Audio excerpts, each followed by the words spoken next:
فہم قرآن موضوع ہے شرک محض وہم و گمان اور قیاس آرائیاں ہیں۔ سورہ یونس آیت نمبر 66۔ پہلے آپ ان آیات کی تلاوت سماعت فرمائیے اور پھر ترجمہ۔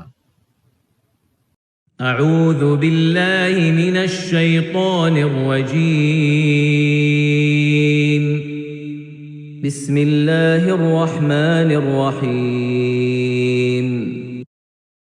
ألا إن لله من في السماوات ومن في الأرض وما يتبع الذين يدعون من دون الله شركاء إن يتبعون إلا الظن وإن هم إلا يخرصون۔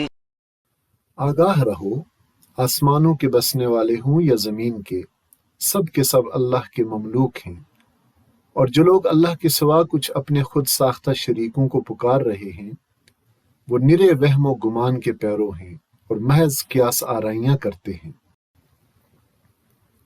ترجمہ ایک بار پھر سن لیجئے۔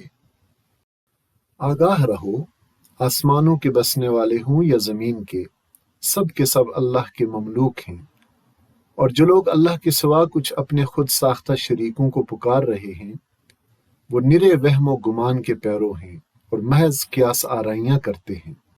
صدق اللہ العظیم۔ اس آیت مبارکہ میں توحید کا درس ہے، اور ہمیں یہاں بتایا گیا ہے کہ زمین و آسمان میں جو کچھ بھی ہے سب اللہ کی ملکیت ہے، سب اس کے مملوک ہیں، وہ بادشاہ ہے، ملک اس کا ہے، باقی سب رعایا ہیں، وہ خالق ہے، باقی سب مخلوق ہیں۔ اور جو لوگ شرک کرتے ہیں، جو لوگ اللہ کے ساتھ دوسروں کو شریک ٹھہراتے ہیں، ان کے اس شرک کی کوئی حقیقت نہیں ہے، یہ محض وہم و گمان اور قیاس آرائیاں ہیں۔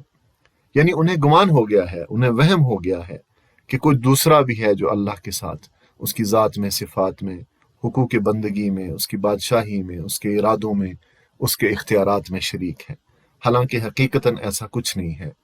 یہ محض قیاس آرائیاں اور لوگوں کے جھوٹے اندازے ہیں۔ اللہ وحدہ لا شریک ہستی ہے جس کا کوئی شریک نہیں۔ اللہ ہمیں شرک سے بچائے، آمین۔